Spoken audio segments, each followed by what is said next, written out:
Yeah, so there you go. So it's Raconteurs After Dark. It's Jason and Webby. We've decided to do a little Friday night thing. It's started to become a regular thing. Adie's not with us tonight. Dark. It's Jason and oh fuck, hang on. Webby. Is that you? I can hear me saying. There we go. One fucking waiting. Yeah. So yeah. Sorry about that, everybody. Who's obviously going to watch this on the podcast because there's nobody watching us tonight so far anyway. So it is a Friday night, mate. It is a Friday night, yeah. But you know, I just there were a few. There's been a few things, haven't there? But you know, like I was just saying to you, Adie was going to be joining us, and Adie were going to be joining us, but unfortunately, Adie's not very well today, and you know, I'm not very well either. I've had. We've got some people watching now, so that's all right. Yeah, Adie, we're going to join us, but he's not feeling very well. I sent him a text message earlier on, so if you're listening or watching, Adie, then get well soon, mate, and I hope you feel better very, very soon. So, Webby, how you doing, mate? It's been a weird week, hasn't it? I'm good, mate. It's interesting watching this farce unfold and all the bullshit that they're spinning now about this Brexit thing, and they're stretching it here and stretching it there. And you know, the two wings of the same bird are having a debate on what they should do. You know, it's you can't argue with people who think they know the right when they're talking about politics, and I can't get my head around the fact that politics have created all these problems. How the hell does politics fix what it's created? It's got to be something different. And you know what, as Adie would probably say, it's anarchy. It's that type of thing where people think anarchy is there's blood on the streets. It needs people to. You've used that phrase quite a few times this week about growing up. It's that growing up attitude. We've been children far too long. We give everything away and expect other people to have our interests at heart. I had somebody arguing with me today, not really arguing, but debating that MPs aren't there to represent the will of the people. What is the point to an MP if they're not meant to represent a constituency? You know, they've been elected because of views. If they go back on what it's obvious the allegiance is to the party and to the manifesto and not to the people. So people have got to wake up to that fact. And if you can't see that now, if you can't see they don't work for you, well, I don't know how do you wake them up? I was just mentioning to you about Facebook and how it's completely deteriorated. I went in. I don't get any notifications whatsoever, and this evening that was borne out because my missus, we've got I've just upgraded my phone, so I've got an iPhone for sale. So I put it for sale on Facebook, right? So she's done it because she does everything for me that I don't want to do, and she's done it, and she's tagged me in it, and it's not showing up anywhere. What we're talking about growing up, and you've got your missus doing everything for you, mate. But, see, it's not quite. I mean, I know what you mean, because there's some of my notifications that I've literally a news feed's come up and I've clicked on it, and the notifications that are there, they then appear, but I'm not getting alerted to them. So yeah, I think there is something funny going on. Well, look, if you just have a quick look, Tommy Robinson, it doesn't matter what you think about him, completely fucking disappeared from Facebook. Everything about him. People now get banned if they post a picture up. I mean, Dave were talking about it, Dave Sumner, that he couldn't put a picture up of him and Tommy Robinson together because he got banned for it. And so it don't matter what you think about Tommy Robinson. Forget about all the fucking politics and the nonsense. But what this is doing, and it's being aided and abetted and by these big alternative media people. We all know what I'm talking about. We all know who we're talking about. you know, the Alex Joneses and the Alex Jones. I watched that deposition, the deposition video, and I'll tell you where I am. I'm on the second part. I've got it up so that I can like watch it in intervals.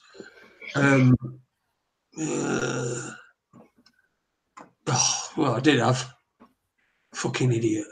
Anyway, I've had it on. I've watched a good. I've watched a good couple of hours of it, well, the first one was 2 hours anyway, and the second one I'm part way through it. But the absolute ridiculousness of the questions in the deposition, that, you know, I'm thinking to myself, if I'm Jones and I'm sat there, I can, like that, just completely counter you. But it's not. It's just going, well, I don't know. I can't remember. What's that you're talking about? You're showing 3-second clip.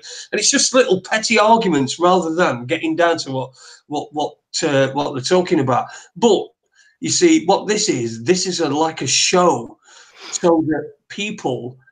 We talked about it last week with Vinnie Eastwood, who's been shut down, shadow banned, and shut down completely in certain places. I do believe his main channel's now back up because he's got a backup channel apparently. I think he might have mentioned it. He has got a backup. Yeah, he has got a backup channel, and he did mention it, didn't he? But you know, we've seen this, and Max Egan's that's text as self-censored and took stuff down, and. Yeah. It has now been restricted from his account, so and then you get this really serious that I don't imply anybody to go and watch it. I'm not keen on Alex Jones.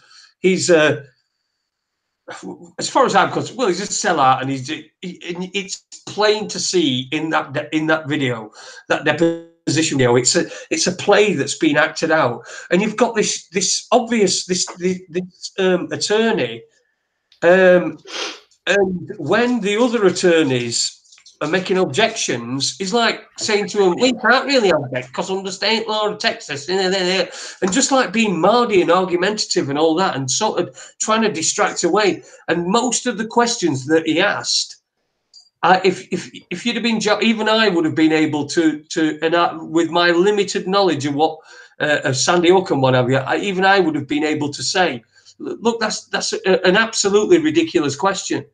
But anybody watch it, it's a wonderful piece of theatre. It really is, but that's all it is, theatre. Do you feel it's staged?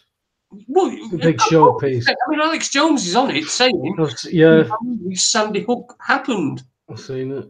The way that it was told. So, you know, I watched I first saw a report from CNN or somebody or what have you, and on the report they showed the little bits of this deposition, which and they tried to say that Alex Jones were mad, he were mental, and that were another thing as well. The guy that was doing the questioning Alex Jones, the guy obviously for the plaintiff in this case, because I believe it's a civil case, but the guy he kept talking about people that Jones had on his show, including people I've heard Richie Allen have on, and he kept referring to them as saying, "Wasn't it clear to you that they were mentally ill?" And you know, these were questions, and he was a bit leading, isn't it? Eh? It's a bit leading, that, isn't it? Well, of course, and then he kept referring to them as nutters afterwards. So you know, you can see where it's going here, right? What this is, it's a showpiece. It's all there. Jones is fucking well involved. You know he is. You know, we're going to put this fake lawsuit on, and then everybody will be too scared to say anything in case you know they get sued. And it's just you can see where it's going, but it's really fun to watch. It's really fun to watch it going down. You know what I mean? When you're analysing it and you're seeing it, and then you'll see, because when I look at things, right? I look at things that when people see them, and then they'll be screaming about them on Facebook, screaming about this one thing. But I like to look at things and look at each individual section of it, and what whoever might have set something up might have to gain. And that's what I believe this is with Jones. And it's no coincidence that they released it when they did, because it was just before April Fool's Day when they released it, even though the footage was filmed in on March 15th, I think, 14th or 15th. So they knew that the day after is April Fool's Day. And that's when most people are going to watch it. And then that you've got that in your mind.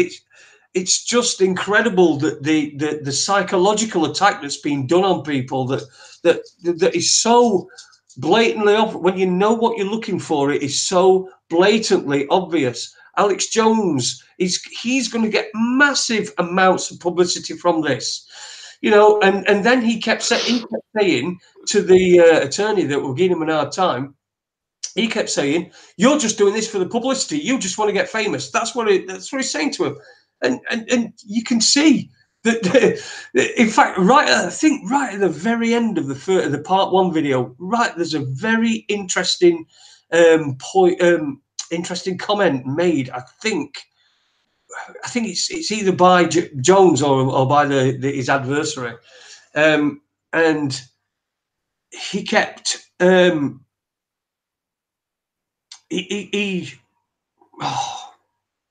he was referring to something, and then they both seemed to infer about it being a movie, it being a play, something that were an act that were put on. In fact, he did bring that up. They did bring that up, the fact that Jones had said in his divorce case that Alex Jones was a persona, a character that he played. So, you know, they went through all this stuff, but this would have been so easy. I'd urge anybody just to watch it and just take a note. Take a note of what's going on. It's all manipulation, the whole lot of it, and they're all involved in it. Lorraine Kelly's just done that one with the tax evasion, hasn't she? Lorraine Kelly is a persona that she plays, a character. Yes, yeah, she did. Yeah, Lorraine Kelly, to avoid about £1.5 million in tax. Something like that. Yeah, so so essentially what she's saying is, I'm not liable for this, but the persona, the character is, and I'm distancing myself from it. Yeah, I'm thankful. Who's the stupid ones? The ones who know how it actually works, or the ones who pay everything? Pay everything. Hey, well, let's say hello to some people in the chat room. Kendo Taylor is in there. James Owen, Steve Wellings. Oh, yeah, Wellings. Yeah. He says, "Has Jim Fetzer been in court yet?" Don't know about that actually. Probably not. I don't think. But he was mentioned in that thingy.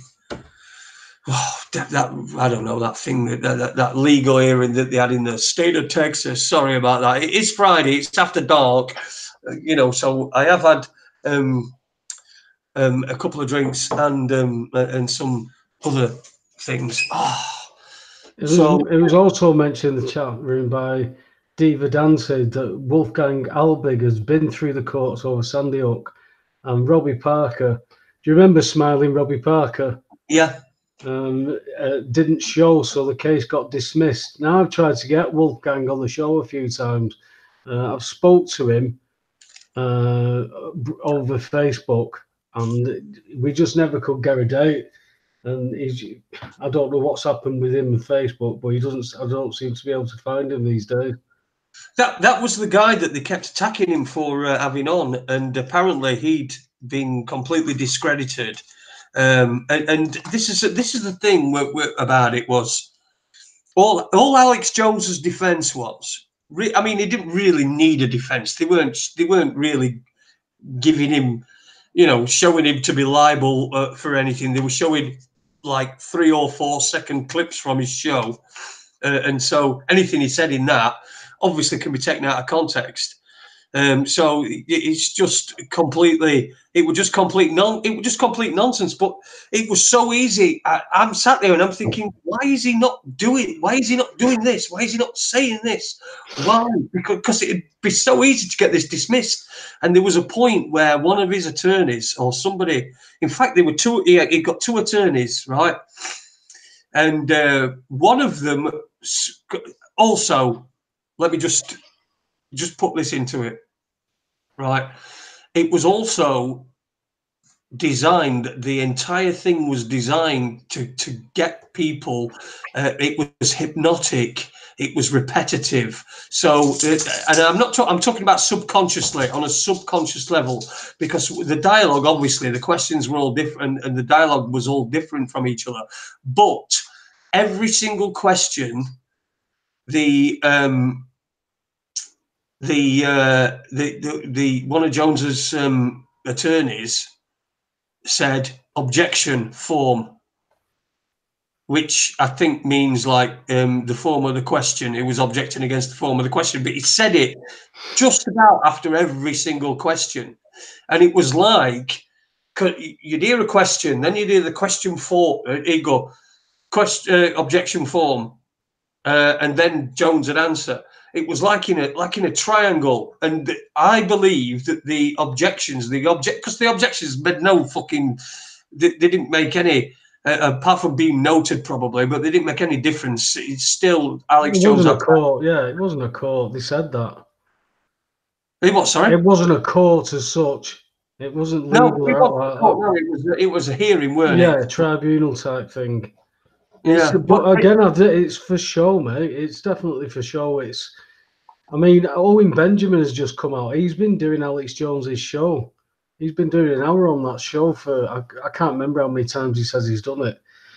But he was sticking up for Alex Jones, but then all of a sudden he's done this U-turn on him and he's saying that he's a fat, lying, sweaty drunk and intimated he might be a sodomite as well. So I don't think they get on anymore. And he was saying saying some powerful things about Joe Rogan as well.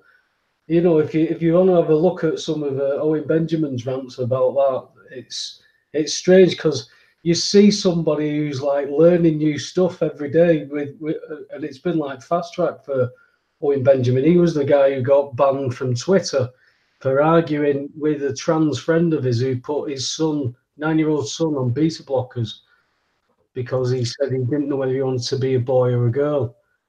And Owen Benjamin called it out and said that was child abuse in his opinion. They all turned on him. He lost his, he said, where do we draw the line? My son wanted to be an Autobot this morning and a dinosaur yesterday. We were going to draw the line with this stuff. And he ended up, all of a sudden, his agent dropped him. He couldn't get any work from earning 30 grand a week to that. And that's how quickly they shut him down. And that was just because he's not going with that trend that those agendas, again, that don't seem to happen and don't get pushed anywhere. Well, yeah, everything's an agenda, isn't it? Everything's an agenda. What do you make of what's going on with Assange? I don't know. I had it on in the background, and I kept clicking over, and then some bloke come out and started to talk about it, waffling on. And as far as I know, he's still in there. I'm not sure whether he's come out or not. Well, I mean, I've seen the reports that he's going to be released either within hours or within days. And then I thought, well, why don't you just go fucking all log and go fucking weeks or years? Of course he's going to be released at some time. Now, I don't know. I mean, this may be another distraction. It might be something that's they might throw him to the wolves. Ecuador's perhaps been told, right, you're off our radar now by Americans and what have you, and NATO, and so they've thought, right, well, we'll fucking chuck the cunt away then. But we want Assange, or we're going to come and kick you in, which is what they do. We know that's what they do. Oh, sorry about that. Go on. Sorry, but yeah, it's I don't know what the crack is, but again, it's another. Can you imagine? like I always say, Friday's a good. It's a day for them. They always everything gets released on a Friday. Weekend, isn't it? Everybody's going out Yeah, getting drunk and whatnot. People are doing distracted by whatever they're doing, the family things, or masturbating in the fucking bedsit, whatever they're doing, whatever thing that you get up to on a weekend. People are distracted, so that then by Monday there's something else, there's something new.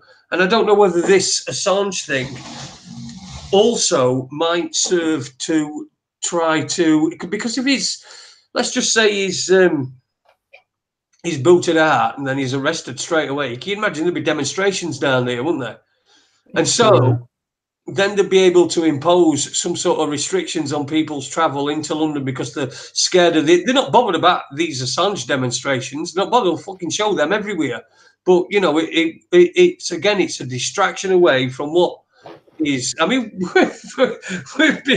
we've been right knobbed, haven't we? Honestly, big time we have. We've been knobbed. And we are still being knobbed, and all we've got is all these pieces of paper, mate. we're not in a good position, I don't think we are. We'll be hating paper, won't we? And look, it's just fucking, like we've always said, it's crazy, it's nuts, it's it's fucking life. It's this reality that we appear to be sucked into. Not a bad amount for people, because we didn't announce this. That we were going to do this, apart from I did perhaps on Tuesday with Adie, but I did say it weren't definite. It weren't definite. Yeah, it's a fucking. There was something else. There was something else I wanted to talk about, and I can't. I thought you started writing things down, Jason. Well, I did. And I've got 4 things written down on here.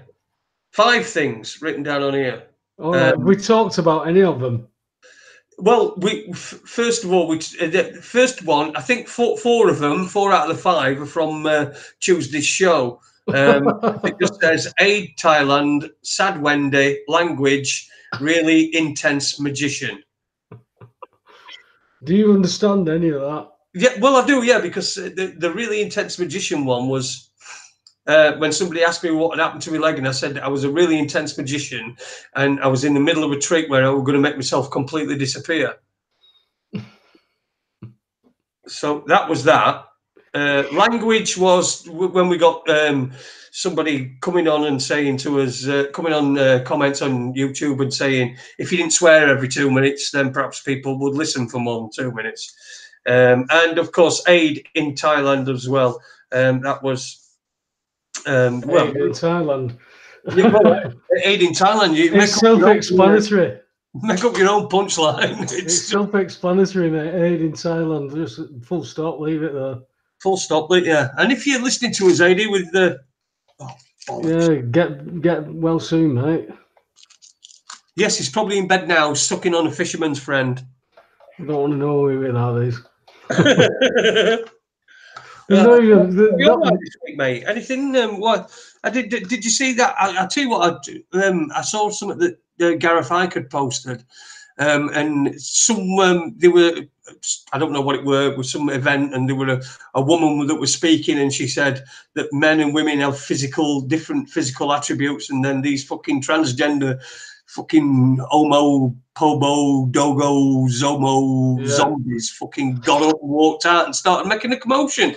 Fucking idiots. Did you see that? Mate, yeah, I saw it. The state of these people, I don't know where they're being bred, Thank God I don't know people like that. There's something not right. That is not normal behaviour to react in such a way when you have to really try hard to be stupid to not understand the difference between a male and female. Whether you want to recognise that or not, I'm not going to bend to your fantasy over stupidity, man. That's ridiculous. Absolutely ridiculous to think that I should. You don't just respect things or somebody You know, they earn that. You don't just respect people. It's a strange situation I find around me, because you've got a system that's designed to train us to allow them to take everything off us, where we do all the work and get all the shit. And people fight against that. It's that Stockholm syndrome.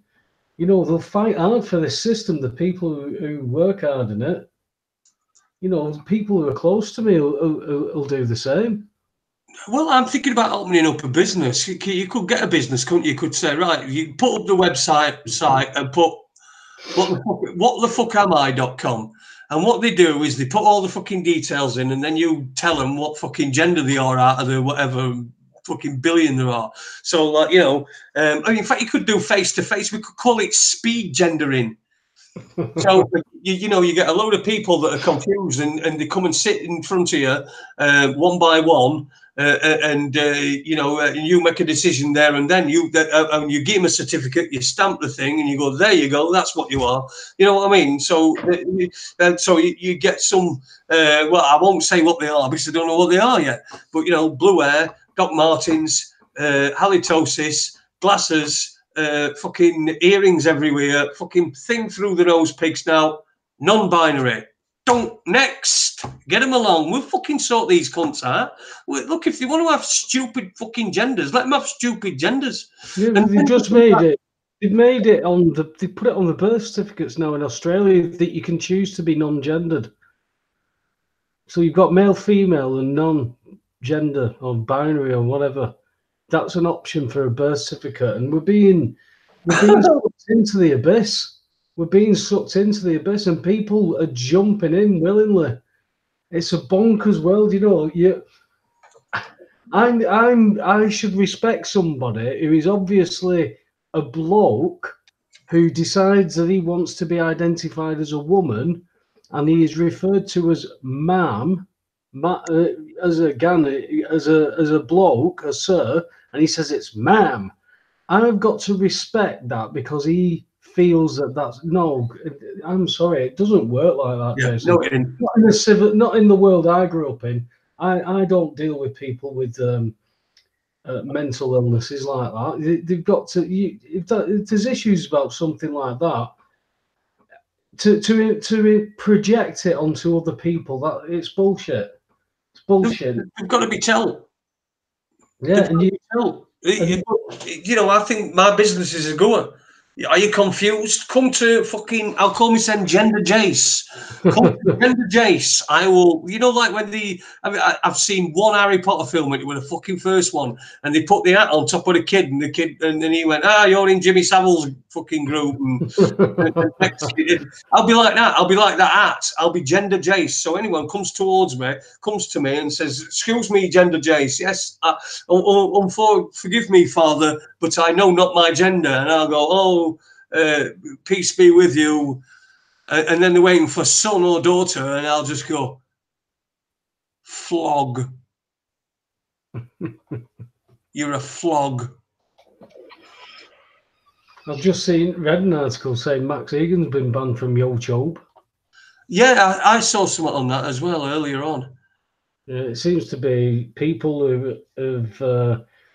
They seem to be ramping it up down there. Like I said, I've known New Zealand's been a money laundering place for at least 20 odd years, and it's out the way. It's it's easy done.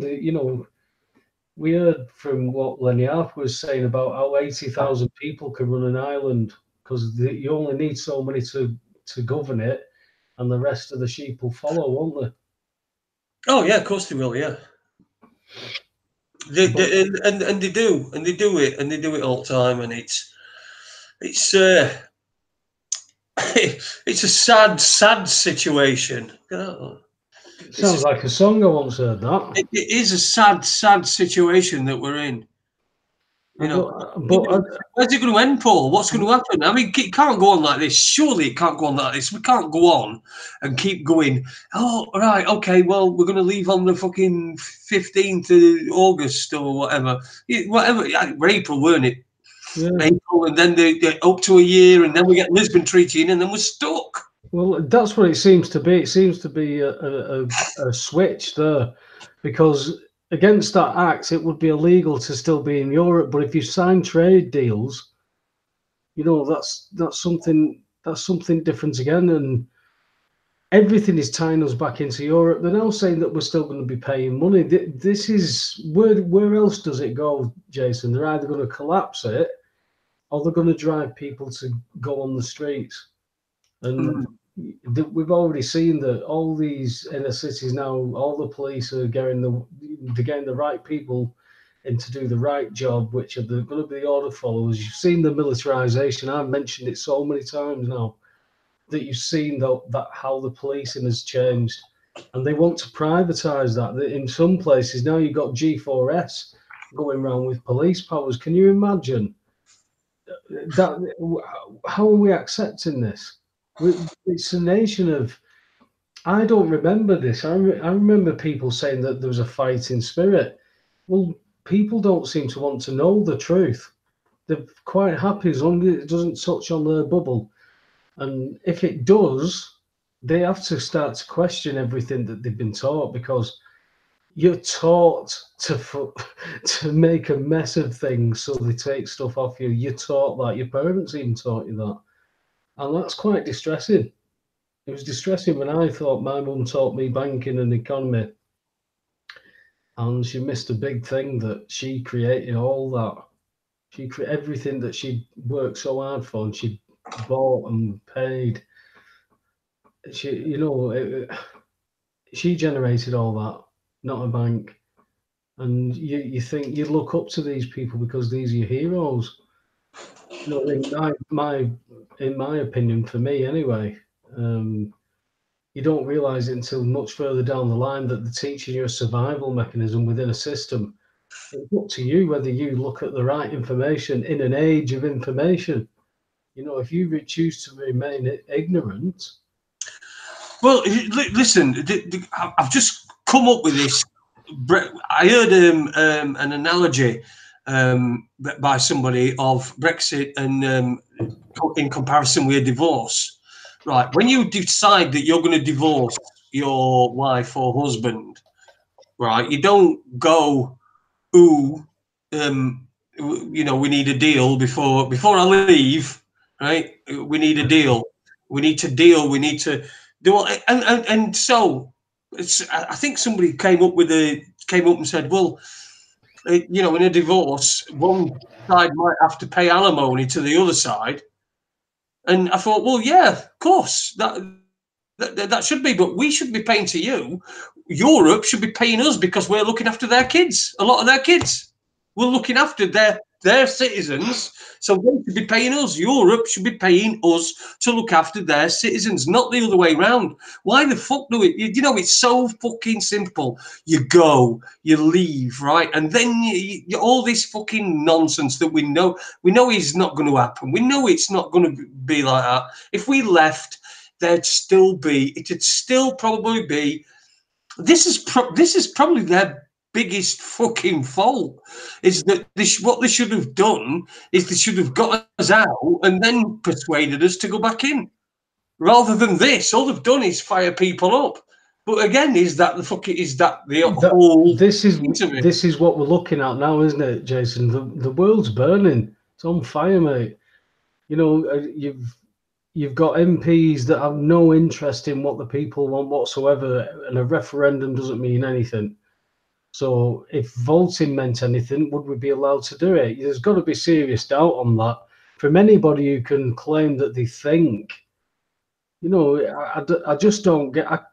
You can cope with people who are ignorant to it, but things are getting pretty tight. But I suppose it's, as we always say, if you open your curtains at night and it's still all quiet and all your bills are paid, then you tend to not rock the boat, don't you? Well, that's what you tend to do. But then there's when people start rocking boat around you. I mean, this is what happens, isn't it? You have to make a decision. Are you? And do you know what? I know which side I prefer to be on. A bunch of fucking middle fucking class white people that have not done most of them not done a fucking day's work in their life. Half of them spend most of the days making jam at fucking Women's Institute, you know, and then they get on a bus and start singing a jolly good song about Brexit.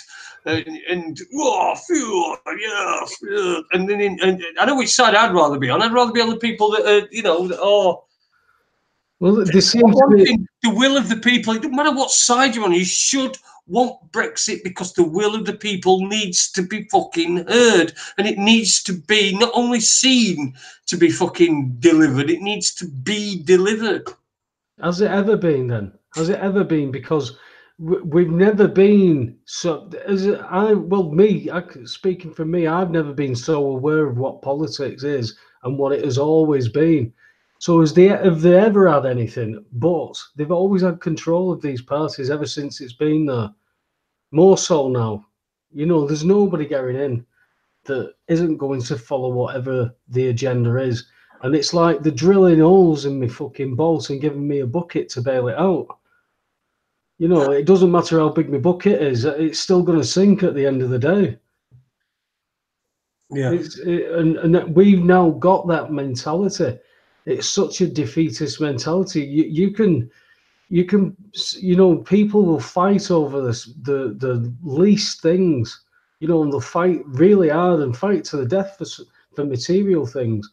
But when a court or a bank or anything like that are involved in councils and bailiffs, people are being fleeced left, right, and centre, and they're not liable for most of this stuff if they actually if they could learn how to act properly.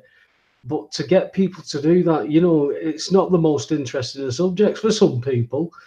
But really, yeah, funnily enough, it's not. But when you realise that you can't, what this money thing is, Jason, you can't keep arguing about money. You can't keep bringing there's money for this and there's money for that into a debt-based economy argument, because it doesn't fly. It doesn't work. You're building your argument on a foundation of quicksand. It doesn't stand. You can't start with money because you're obviously not thinking what money is. All this promise stuff, it's almost like you do everything for nothing, but you're able to get material goods by swapping these pieces of paper, because there's some kind of excise deal and everything where people get material wealth from these companies, which is what we'd still do. We'd still swap those pieces of paper. We'd still do the same jobs. But instead, we're being told that they've got to take more off us. And there's a reason why they can do that legally. And it is because that you're promising to do something with a debt. They're adding interest to that debt in a debt-based economy. So they're adding interest to it. Obviously, national debt goes up, austerity kicks in, they take stuff off you, and you talk that. That's devastating to people. You know, because I know people who were taught by hard-working people. My parents, my mum did 13 hours a day in her own shop. My dad long-distance lorry driving 6 nights a week. They work bloody hard, and I can't. You know, it kills me to understand that. And then when you tell people and you get called names, it's, you know, it's so worth it. fucking name calling. Shall we say it? I was offended. Who do I cry to? Who do I report to? Where's my safe space? Well, can't we just all get along? Identify as out of Europe? Well, I didn't understand what it means. It doesn't. How would you? I wouldn't know how Europe would affect me personally in my life, because everybody accepts that petrol go up and down. As long as you're keeping your head above water. That's what people are trained for. So people don't accept it, though, do they? People don't accept it, but it's a reality they have to live with. They accept it to the extent that they're not willing to do anything. They want somebody else. Well, they've got time. No, that's what I mean. But they always hope that somebody else will do it, and you know, hopefully somebody will. I don't know. You see, I don't actually agree with that. I think that if there were enough of a consensus, I don't think that stand a fucking chance. You know, it only has to be a consensus. It doesn't have to be. What we've got at the moment, right? We've got a situation where we've got a fucking treasonous government that have just completely fucking ignored 17.5 million people. And if those 17.5 million people get anything, it'll be the breadcrumbs of a Brexit in fucking name only, and not really. We'll get all bad things we'll still have to do, and all good things will be fucking excluded from. Right? So that's where we are. You know, if enough people, but what they've got at the moment is they've got the media, and the media are feeding the people at home and saying, "Oh, it's not worth it. It's not worth it. It's not. No, it's happening. Nothing's happening." So you know, one person stands up, and 1,000 people can see that person standing up. Then that they will stand up, but one person stands up and everyone else is blind to it and can't see it for censorship on social media and stuff like that through all sort of tracks. And of course there's also the fucking ridicule that is massively fucking in mainstream media. Ridicule of anything that's, you know, all they've got to do is say Brexit on fucking Have I Got News For You, I would imagine, because I don't watch the fucking shit anymore, because it makes me want to fucking wrap my own foreskin over my head. But right, so they'll fucking ridicule it.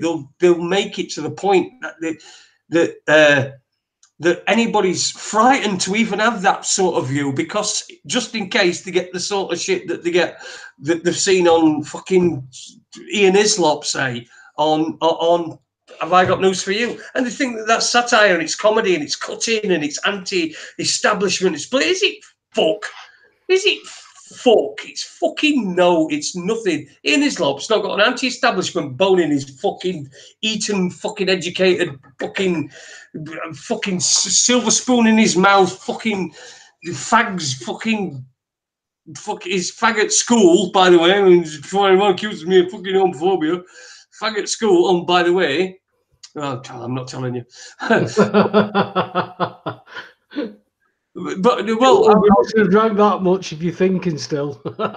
Yeah, I am thinking still. Yeah, but you know this cunt, and he's like trying to be he was trying to say he's anti-establishment. It's all perception management. It's all control. It's all acting, mate.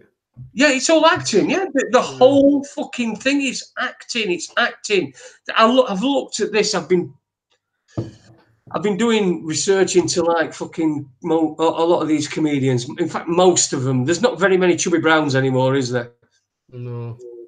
Or Bernard Mannings, or you know, people that were actually working class people that, you know, did well for themselves. These are all fucking spoon in the mouth. Look at him. And then they get these fucking TV programs, right? You get these fucking TV programs, and you get these cunts, and they're traveling around fucking world with a mum. So they're taking the mum. It's honestly, Russell Howard and his mum fucking going around world doing stuff, and a camera crew, it must cost fortunes. I don't suppose they were paying for it themselves, but these fucking cunts are giving pay for it, didn't they? Eh? The BBC funded it, didn't they? Was that not for Russell Howard? I don't know if it was a BBC thing. I think it was one of these channels or something or other. But also, there's another one I had. I'm not saying he's classically educated or anything like that, but fucking Bradley Walsh. I used to like Bradley Walsh. I thought he was all right, but then he does this fucking show with him and his son going all around the world and doing stuff. Oh yeah, fucking great. You get paid enough as it is. You can afford to fucking do that without including us. Put something fucking decent on the fucking TV. Well, somebody must want to watch it, mate. Otherwise it wouldn't be on. People must watch it. They don't know, do they? They don't. My ex's mum used to watch Big Brother whilst they were asleep. She used to watch it whilst they slept, mate. There are people who will watch this shit. But you see, the problem is, the reason that people are watching this shit is because they see the television as some sort of authority figure. So, and you know where you always get this like this thing that television's glamorous and all this sort of thing. So that obviously that's the authority figure. The royals, authority figures, glamorous, all this fucking riches and all that shit, all that money and everything. This is what it is. People see the televisions as an authority figure. Look, I still watch television. There's not really very much to do around here in day, apart from book guests, and I very rarely do that. But yeah, but you know, I do watch a lot of television. I am the world's expert at over 50 funeral plans. Over 50 funeral plans, for fuck's sake. Come on. It's every 2 fucking minutes. So they know who's watching, people who are nearly dead or old people, you know, coffin dodgers. And then what? Well, do you know it's been like that though since the 90s, mate? I used to sit there in daytime television and I only worked part-time back then. And on daytime television, that was still going on then. That's all those years ago, man. You know, 25 years they've been churning that shite out, and there's just more channels of it now. No, and it's cheap television, and it seems that every single job you can make a television fucking program about it. Yeah, you know? I bet you could make a television program how to make a television program about that. Well, yeah, I mean, they have fucking television programs about people watching telly. I told you about that fucking fiasco, didn't I? Opposite me when, what's his name? Who was married to Katie Price? Peter Andre. He ended up with that home DIY show that he goes on. And they turned up outside the house at 5:30 in the morning with a bloody truck cooking full English breakfast for all the crew and everything while they all set up. They do all this shit, take up all my front, then 200 people sit on my fucking wall and wait for Peter Andre to turn up for 10 minutes. You know, people buy and watch this shit. I mean, she's still, you know, she's still glamorous. She still had the makeover because it was a makeover for her and the house, I think, and they've had quite a bit done to it. But fucking it's completely fucking nuts. I mean, I've been on a couple of game shows. I went on. on Golden Balls. I went on Golden Balls first, and then I went on Weakest Link. And the reason I went on Golden Balls is because it were a couple of years after the old Beckham thing had gone on. As you know, Beckham was nicknamed Golden Balls. And I went to my sister's house because my sister's daughter, my niece, had broke her arm. So I went to see her. And I went and it were on and I said, right, I'm going to apply to get on this because this is the shittest thing that I have ever fucking seen. I'm going to apply to go on it. So and I ended up getting on. But yeah, I also went on Weakest Link as well. But yeah, but it's all. You know, it's going to come out soon that all these connections will show you that you are this shill from MI5. You know, me and Jasper Carrot, a far right shill. I'm a far right shill who's in cahoots with Jasper Carrot and was fucking handled by Anne Robinson. And don't forget, and you're a nonce with fewer legs than Lee Garrett. This is true. But listen, the fewer legs thing, I can't argue with.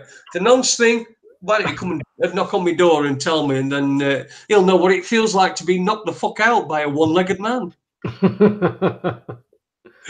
Oh, God, I love I noticed he had a YouTube channel. Oh, did he? Yeah, he's got. I forget what he was. It was Mark Steele was in court. I think he was filming him outside. I didn't watch the interview, but I think it was Mark Steele. I think he's been in court recently. Right.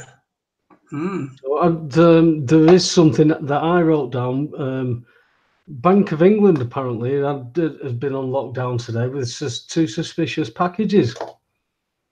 Well, you say things happened on Fridays, huh? There you go. Friday. Well, Fridays. That's it. I mean, it's always Fridays. Well, don't forget we've got bank holiday coming up. It's not called a bank holiday for nothing. Money will be laundered on come Easter weekend.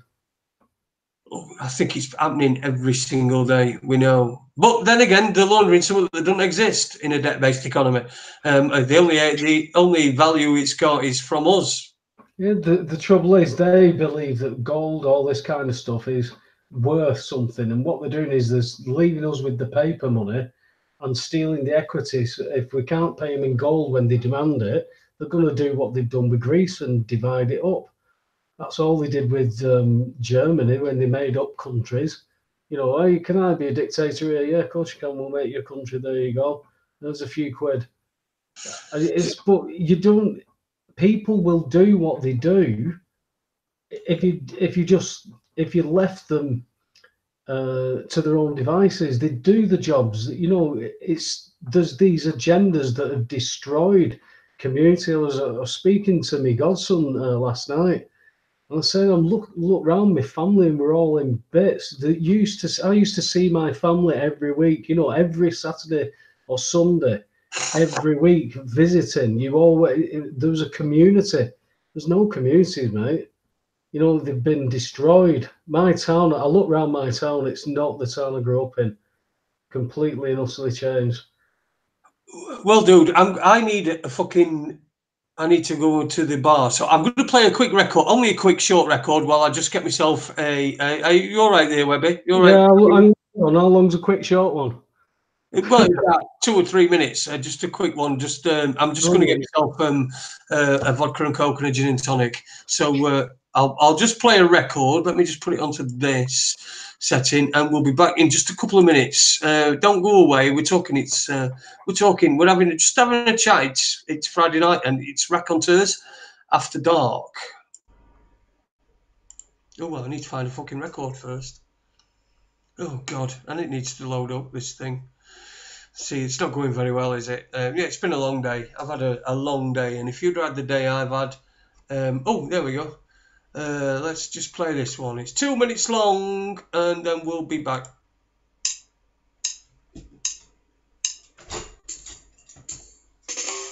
Let's get stoned, stoned, stoned, stoned again.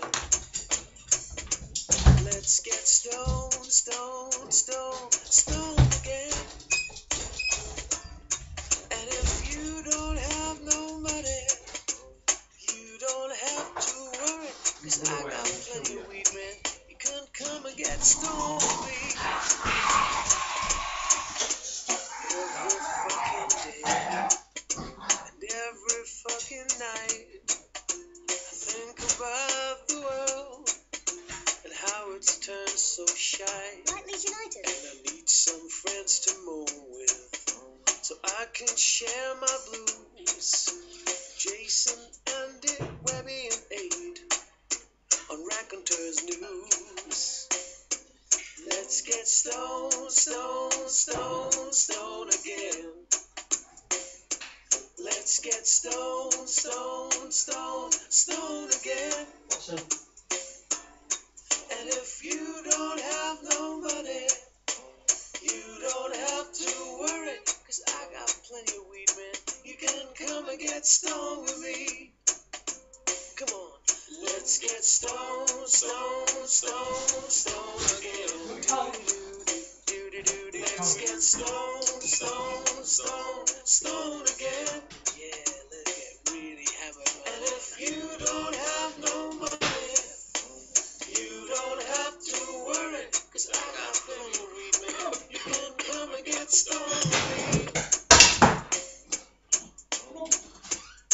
You can come and get stoned with me. You can come and get stoned with me.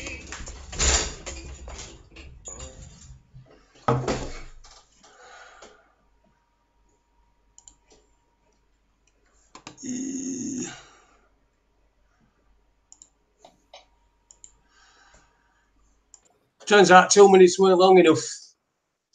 Let me stupid dog out. Stupid dog. Anyway, let's have a look. What At least he didn't fuck off. He fucked off last time. I did fuck off, actually. I went into the kitchen. Oh, yeah, he didn't fuck off. Yeah, he's a fucking... Oh, he's been a rate div. Kevin Street. Don't go away. Piston Stone, just come on board. Good evening, Kevin Street. I hope you are as piston stoned as us. Paul Watson says Super Leeds. Thank you, Super Leeds, for... I was actually out today. I was actually out today when the postman came, so I wasn't able to sign for the parcel that I received, from Dr. Watson. So I'm going to go and pick that up in the morning. So thanks very much for that, Super Leeds. Jack Tamson's dog says, did Anne Robinson wink at you? Actually, she didn't, because I wasn't one of those people that had to do the walk of shame. So she didn't. And you know what? I met her. I stood in front of her and we had a chat and things. And I've got to say, I would have.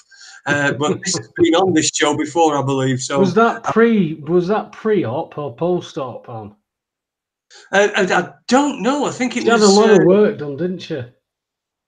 Well, I didn't ask her all specifics, but I do believe she has, because I think she must have, about that time, she must have been in the mid to late 60s, and she looked well smooth, honestly. She looked like she'd just been ironed. She had a lot done. I remember that. She's very, very small, very small. And just while I'm dishing dirt on presenters of TV game shows, Jasper Carrot were a proper fucking scruffy cunt. What a scruffy bastard. He came to rehearsal when we were in rehearsal. We had to play a game in rehearsal, and he got this fucking tracksuit on, and it was just gopping, and he fucking stunk like a proper Birmingham fan. So that's the down. The lowdown on them. Sorry to any Birmingham fans, and of course, sorry to the Sheffield United fan who listens to us, who called me a Wendy last week and really hurt my feelings. I'm really, really sorry that I upset you that much. Yeah. So, Webby, what do you expect next week? What do you expect with Brexit? What do you expect is going to be happening next, or have you lost interest? I know I have in quite a lot of it.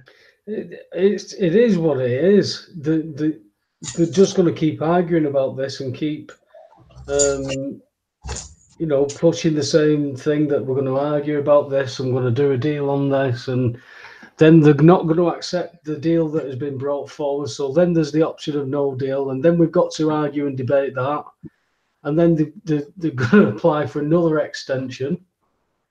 It's I don't see where it can end unless people do something about changing that, and I don't know what that answer is. For me, like I keep saying about these bills, if you could look into acting correctly about that, and we get enough people to do that, you're going to change things. You're going to change what these councils are doing. You're going to have control. You're going to hold the people like the chief financial officer of the councils. People are paying council tax for property that they're not liable to pay council tax in. And these people are sitting on what we think is millions and millions of pounds. And it's our equity. It's all ours. And we are taught to give them all this, and they're just rewarding themselves. And that's why it's corrupt from roots, from every borough right up to the MPs down there, who completely ignore what the people want because they don't work for us. They work for the shareholders of the company, which should be us. But the masters have become the servants. And we're the best kind of slaves. We feed and clothe ourselves. It's bonkers world, man. Yeah, it is a little bit weird that we have to go and ask. Excuse me, can we have another year or so or whatever? Yes, of course you can, because that'll take us to the Lisbon Treaty, and then you're in. And there's nothing you can do. The army's already amalgamated. We've joined with the European army. How are you then sovereign? Yeah, it doesn't make sense. In every facet there is treason here.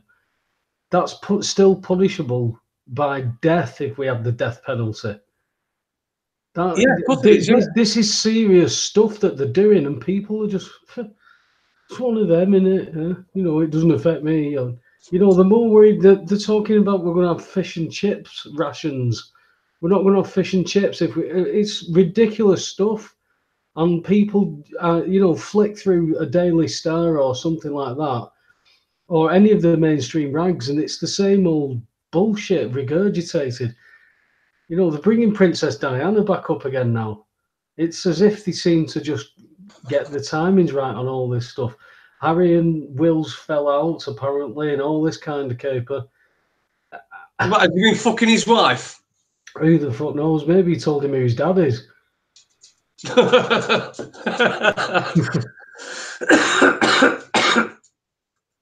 Cecil has put a comment in which made me giggle a little bit.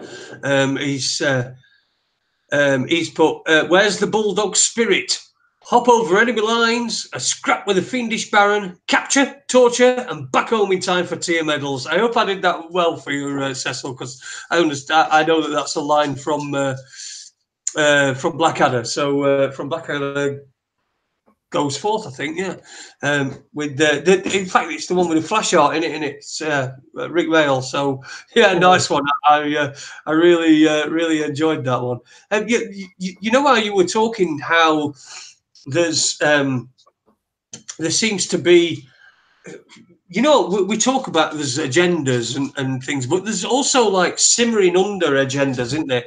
We talked about earlier on about Alex Jones and how he'd said in his how it was reported that he'd said, because if he did say it, then I've not seen, I've not got to that bit yet. But he said that he was suffering some sort of mental interlude during the time that it was psychosis, wasn't it? It's some psychosis, yeah. And then you get the news that Britney Spears has checked into a mental health facility. You've also got Brian Harvey, who was doing a live stream, and I never saw the live stream. I don't know the context of it or anything like that. But he ended up getting sectioned for a week, I think. In fact, I don't think he got sectioned. I think he was there voluntarily. Yeah. But he was there for a week. Then you've got all the oh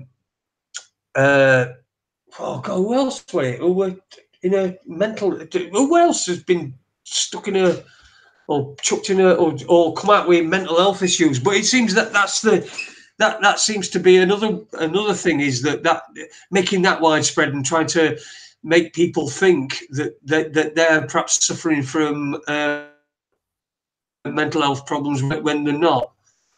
It's hard to differentiate it, isn't it? Because there's some manic behaviour that's going on from celebrities to it's. I don't know. It's like there's like a sickness, Jason. That's all you can describe it as. All these people who are chasing fame, they're pushing something, and it must kill people at a certain level, mustn't it? It must be so draining on energy to, but if you've seared yourself and you can, a good liar makes it comfortable, don't they, to themselves? That even though they know that hurting somebody's feelings, they justify it. That's what. How do you do that? How do you change people who think and feel like that? The society's sick. Society is truly. I mean, you said it earlier. We're fucked. We've been well and truly knobbed. And nobody gives a flying fuck. But that's how it appears, isn't it? But there are people that give a flying fuck, and I think there's a huge undercurrent of people that give a flying fuck. Hence the problems that we're having accessing anything on social media or having anything, anything read out or all. I mean, luckily for us, we're so far under the radar. But this is the way that I enjoy it, because we can talk about these things. Well, they can't stop what's coming. They can't stop what's coming. It's just, how is it? How bad is it going to get? We don't know. Everything. This is a done deal. I just don't know how it's going to play out. You might as well get the popcorn out, though, because what can you do? You can only do what you can do within your remit, within your life. Some people can go off to London. People can handcuff themselves at fracking sites. All those people are the vital cogs. Everybody else who's challenged in courts and, you know, won, lost, drawn, whatever. It's what people need to do. People have got to get their hands dirty on this one, Jason. That's if they want any control of what they have got left. Somebody made a decent point in the chat room that there are people that know what's going on. Well, I think there's good people still in the system. There's good people still in the system. There's good people in the court system. You know, we work with some good people that's in the court system. They don't like what's going on. You know, but you know, you've got all these oaths sworn, whether it you know, to bars and all these. It's a strange world. It's a strange world how everything runs, and a lot of people don't see it because, as you said earlier, they kept very, very busy. Yeah, the point they were making was that there are people that can see what's wrong, but to do something about it, that takes energy, and you have to expend some energy. And like you say, if they can drain your energy in any way, shape, or form, and then I know that it does drain your energy. My missus comes home from work, she gets in about 5:30, and she's in bed for 9 o'clock. You know, just every night that she's working, she's in bed for 9 o'clock. Yeah, she's drained. Exactly. We didn't start today till 10 o'clock tonight, till after 10 o'clock by 10:15. But that was because I was waiting for my missus to go to bed, because she normally goes to bed quite early. So I was waiting for my missus to go to bed, and I didn't want to go to bed because obviously I'm spending time with my wife. And well, you did in the end, though. And so, you know, but you see, the difference is today she's been off. She's been off work today. Yeah. So she's been off work. She's not had that stress. It's not drained her. It's because she's got a really stressful job, a really, really stressful job. And I see that stress every night when she comes home. And tonight she's stopped up till, because she said to me, she said, "Ooh, 10:05. Look at me." And I said, "Yeah, I know." Fuck off. She says to me, she says, "Oh, sorry, am I stopping your radio show from going on?" And I said, "No, babe. You know, you stop. We'll stop together. I'll cancel it if it means us sitting together and spending time. Because I obviously much prefer to do that. Look, don't, if you take offence at that, then you're a fucking idiot. But you know, I'd obviously rather spend some time with my wife when I get the opportunity than to say to her, "Now you fuck off to bed," and because I want to go and talk to all my mates on the internet. Yeah, but yeah, it is that it's all fucking draining. It's draining away. But that's what the jobs do. You kept at that stress level. You know people who've moved out of those stressful jobs, and they just, even though they might be doing a bit more graft work-wise, the stress levels, it's like being on holiday almost. That's how they describe it, because the weight that gets lifted. These people don't realise just how much stress they can take on all kinds of levels, the subconscious ones. I mean, you know, it's I've seen it affect some very strong people in many different ways. And there was a long time, Jason, that it was taboo to talk about men with mental health issues. But if you can't look at society and see that there's mental health issues, full stop, it's not just about men. Everybody's been affected here, and people are shattered. And you mentioned a few of the celebs who are all breaking down. How can they not break down in a world that's like it is? It's a mess. The structure's completely falling apart, isn't it? And it's being the flames are being fanned and fueled.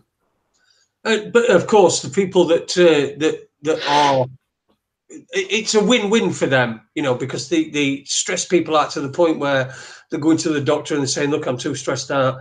They'll give a couple of weeks off, so that's costing them, you know, it's costing money. I know where Danielle works, that there's many people that are off on long-term sickness for stress-related things. Yeah. And so it's win-win for them as well, because then they're having to bring private companies in with agency worker type people, and then that's a drain because it's costing far more than it is to have an in-house person working, and also of course the doctors also prescribe drugs, so the pharmaceuticals, and these drugs are effective. A patient cured is a customer lost.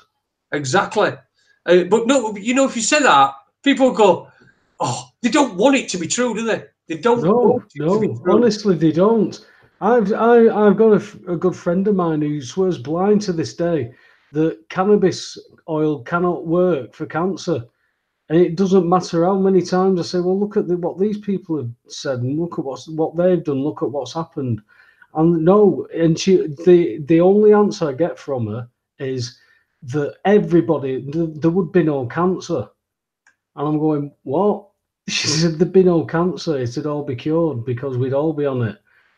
And I'm going, why do you think it's illegal? Why do you think everything that is? And she knows that things are put in the food and stuff that make people ill, but it's that belief system. It keeps people in a set pattern, and we've talked again many times about it. Unless there's a trauma that happens that shakes you off them tracks, it's difficult to just wake up. I don't like using that term, but it's difficult to snap out of that spell. You find people are rebels. Some people are rebels very young, and then they conform. And everybody knows there's something not right with this world, but nobody knows what to do about it. And it's terrible when you're trying to find out. With all the information that's available now, it's the best time we've ever had to find out what the hell is going on. But you see what's happening now. Everything's getting shut down. Yeah, that information is becoming less and less available. And when you go back to only a few years ago, you could really find anything on the internet. Now, really, you can only find what they want you to find. I just want to say, because Tazzy M said woof woof to Watson. So Watson, say hello, Watson. Say hello to Tazzy M. Hello, Tazzy M. There you go. That's Watson. He's tired out. He's got a pulley foot. He's had his front hand. He's got on one of his pads was split with some glass, I think, last week. So he's not really been out very much. I took him out today for the first time, really, for a long run and that. But he's not. He's not. He's still a bit limpy, so I think we're going to keep him in for a day or two. But anyway, there you go. Has your daughter realised why he's called Watson yet? Let's put the two together. Well, you see, the thing is that I'm going down to the post office place tomorrow with one of them pieces of them card that they put through when they've not been able to get a signature. Yeah. So I've got to go down and pick up this parcel, but I've got no ID that says Dr. Watson with my address on it. I've only got my address on it. I'm hoping that's going to be enough. So you're going to have to say he's Dr. Watson. Yeah, they're going to see my ID and they're going to say, "Excuse me, this is for Watson, and your name's Holmes." And then I can go, "Yes, it's my dog," and then it makes sense. See, my alibi checks out, doesn't it?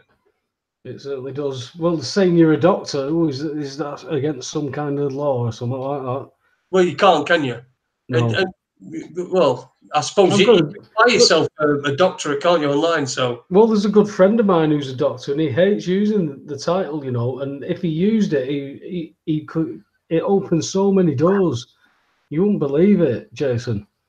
And he's been offered so many times. He's been offered to be paid to go over to Sweden, to Germany, and teach all this stuff that he does because there's only him.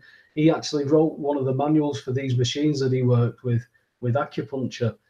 And he's such a humble, down to earth man, and you've lost that from the community. Those type of people, he didn't advertise it. People just knew who he was, and he'd go around and have all these therapies done.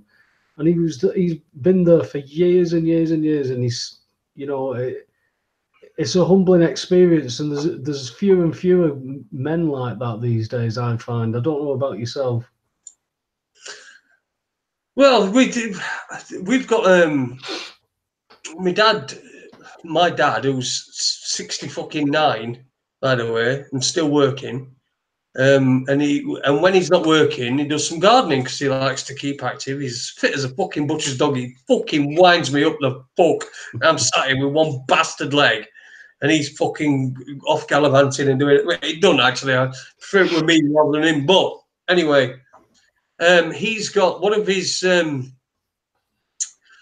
customers is an old retired doctor who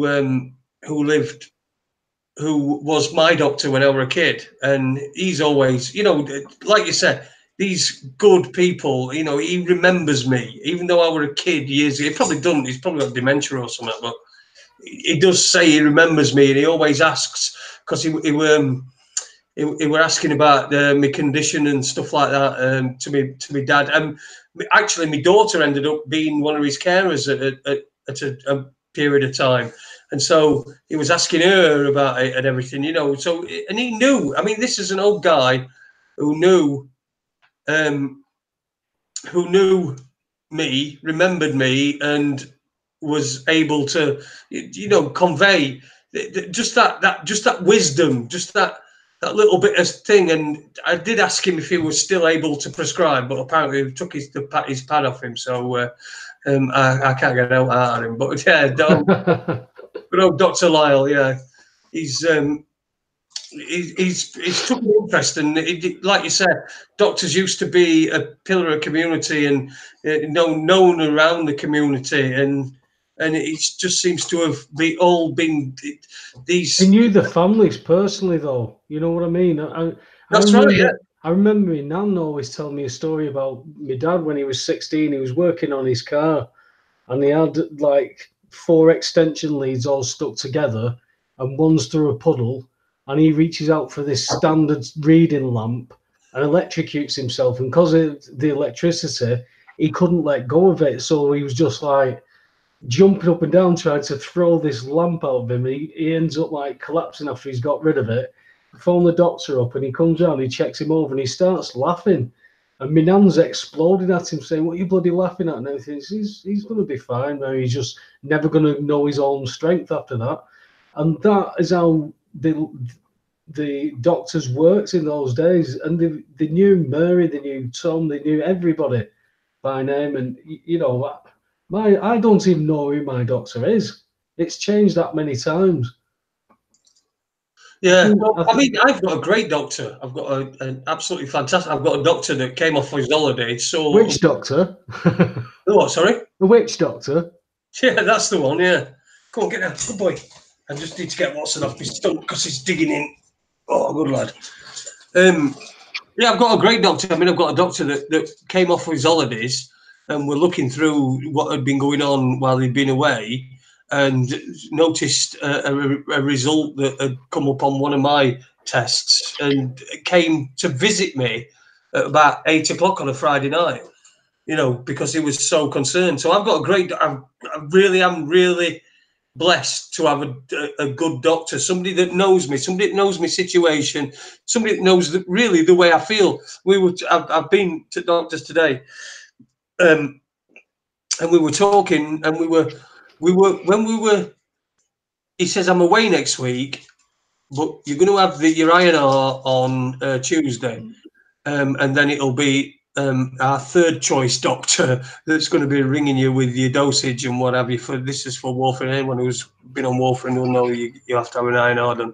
Anyway, so he said, so it'll be third choice, he said, but he said, if you know yourself better than anybody else. So he said, if you think that the dosing is wrong, or you think perhaps should be some change to dosing, he said, by all means bring it up and let them know. It's just because you know better than anyone else, and you just, rather than just saying blindly, follow what doctor says and what have you, he's then telling me that if there's something I think that needs to be different, then for me to bring it up. So I've got a great doctor. I can't complain about my particular doctor, but I'll tell you what, I've had some proper fucking shit doctors in my time. In fact, one of them owns fucking half of my bastard house. One of my houses, sorry, and I've only got two, and one's been lived in by. In fact, I've only got one. This one's not mine. This is Danielle's. I've got one, and that's been lived in by my ex and her kids, all her kids, every one of them. So. Yeah, so he owns half of that. So the fucking shit doctors. There are shit doctors. I know there are. There are some one. are just legal drug dealers, aren't they? They just write prescriptions, and that's what is being abused now with all this 67 genders thing, Jason. It's a mental disorder, this, and psychologists who can now prescribe are coming up with all these mental disorders. You know, it's happiness, being happy, being too happy is now a mental illness. So you're going to get prescriptions done for that. Psychologists can do this. It's, you know, it's fish in a barrel. It's money, money, money, isn't it? Whatever money is. Yeah. Yes. It is money. It's all money. We know it's all money. Everything's run by money. And even though the specific doctors themselves may not be aware of what they're doing, you know, they're just being told what to fucking do. This is what they're told in medical school. Yeah. This is what they've been told. So if this happens, then you've got to do this, and you've got to do that, and you've got to do the other. And it's a really strange situation that we find ourselves in, that at the behest of people who are at the behest of their debts. And let's not forget that doctors, they'll have mortgages, and you know, if they go against, if they make a fuss, we've seen what happens to people that blow whistle on things. We saw what happened with Bex. I'm calling her Bex. I'm calling her Bex. That's the fucking name. We called her Daisy. We had a show. If you look up on Raconteurs News, a mental health special that we did, or on my channel actually, Alter Edge Media. If you look up on there, there's an interview that we did with her. We called her Daisy then for her anonymity, but I feel it's been long enough now for us to call her by her real name, because she's now out and she's out of all that thing. But she out of all the system. But what happened to her? When she was a surgeon, we're talking a surgeon, and she went to the head of her department and complained about somebody who was senior to her, I believe, who had been laundering money and doing procedures that weren't required and things like that. And she went and complained, and then a whole number of years, things happened over a number of years. 2000, I think they started in 2009 or something like that. But a number of things happened, and it ended up with her being. She lost her house, she lost a car, she lost a real lot. And it's probably a good job that myself and Adie, you know, met and befriended him, because in the end it was us that managed to be able to provide the support and the information that she needed when they came knocking and sectioned her. Now, fortunately, I've got the law on sectioning. I've got somebody who's an expert on it, shall we say, living with me, and she came up with a clause and a part of the act that allowed us to be able to get her straight out after 70. It took us 72 hours, but we got her out, and there was nothing that they could do. So you know, she was a lucky. She was fortunate in the. Sorry, now I won't say she was fortunate. She was. She was basically, she would destroy. They tried to destroy her, completely destroy her. She used to have police coming around to her house, you know. Just, and this is a surgeon, so you can imagine she's got a pretty decent lifestyle. She's doing okay, and she decides to throw that all away simply because she wants to do what's right. And that's what we need, more people like that. There just aren't enough people. And when you see people like her thrown to the wolves, then it discourages other people from coming forward and saying, "Hang on a minute, this is just not right." It's similar to with when I was talking to Michelle Young. She's worth 800 billion, and she's nobody will help her compared to me, who I had a 3-bedroom semi stolen, and she's seen that, and she can't believe that the world that her children are in. You know, everything that's happened with the background, with her story, and the police not investigating a questionable suicide. It's strange how things are all coming together with people like this. You know, we're all in it together. Do you not remember Cameron told us it? Yeah, we are all in it together. Just had a message on here from Dean Yates. I just want to let you know that I've got that message, Dean, and I'll pass it on to Webby. And we'll see what we can do. We might do a show about it or something like that. It's I think it's all about council tax and stuff like that. So we might even do a show on it. Hey, and you never know, we might get bills of exchange in. And I think that's the first time that we've mentioned it tonight. And I'm the guilty party. So you, Jason, because I know you love it. I know you secretly love it, mate. Yeah, you know what? I do. I do. I also love sausage and mash, but I don't want it every day. There's not a conversation I've found that I can't turn to bills of exchange. No, you know what? When we I would try to think the other night, and I was thinking, who could we get on that Webby couldn't turn to the bills of exchange? And I just don't even think there is anybody. I mean, we've had UFOs, that subject, that went to bills of exchange. It's because they always bring it up. They always bring money up. It's too easy, isn't it? Everybody talks about money. Nobody understands it, but we all talk about it. Well, people have a collective understanding of it. That understanding's wrong, but it's a collective understanding. And right? And it works for most people. Well, it works for everybody, doesn't it? I mean, you're not turning away these promissory notes that you're getting, are you? No, definitely not, because I wouldn't know what to do with them. Nobody will accept me promises any other way. Well, that's what I'm saying, and this is the trap that we're in, is that we're all caught in this trap.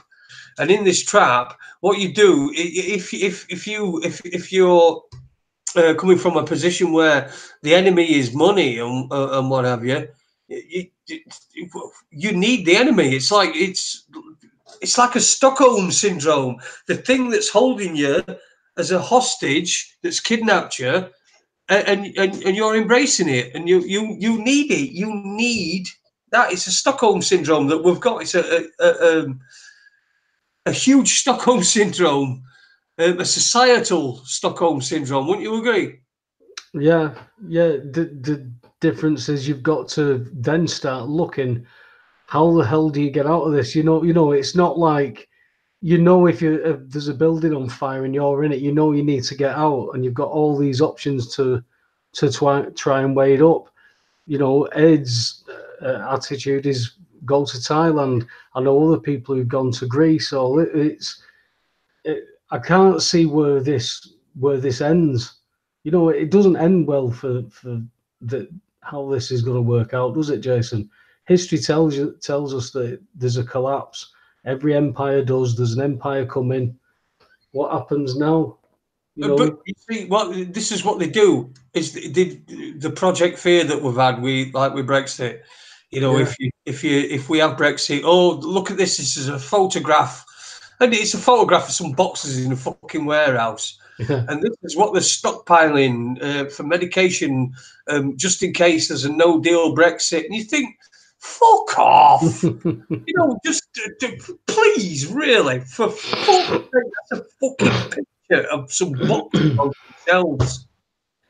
And you, the lying bastards who've lied about just about everything. The only thing they didn't fucking lie about is this is BBC One, and the fucking. We're supposed to believe, but they keep doing. People keep doing. But do they, or do they just go? Well, and you know, if people are sort of like cut adrift and don't know what to do because they see that something wrong, but of course they're kept away from like our side, you know, our point of view, our right and good and honesty. They're kept away from that because they're told that we're bad and we're terrible and we're right wing and we're left wing and we're fucking terrorists and, you know, we're gonna rape your fucking goats and any shit they'll fucking say. I mean, what was that one? Oh, you're not going to be allowed to smoke in Amsterdam's cannabis cafes. Okay. After Brexit, we won't be able to. All right. Well, you know how much of my life I've spent in cannabis cafes in Amsterdam Never. compared to how much time I've spent smoking weed in my own house.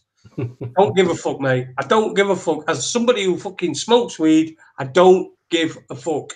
I'll smoke it at home. Saves me money. I don't have to see Heath again. You know what I mean? I don't have to hang out with Heath. I can just do it at home. I can hang out at home and just smoke me weed. It's nonsense anyway. If I want to go to Amsterdam, I go to Amsterdam. And they're not going to say, I'm sorry, you know. Oh, go on, give me a Dutch accent. I can do a Dutch accent. See Steve McLaren, he's good at that. Yes. Oh, you cannot come in here because you are English. Sure. You fucked off from Europe. Motherfucker. Oh, and by the way, you are not allowed to fuck our prostitutes because you fucking left the EU. You know, go fucking shut up. Jesus Christ. Just have a day off or something. Just like, you know, there must be like a section, a Sky News, like, right, where are we going to put this lad? Let's put him in making shit up. Right. Well, I'm still none the wiser where to put him. You know, he could go fucking anywhere. Fucking make shit up.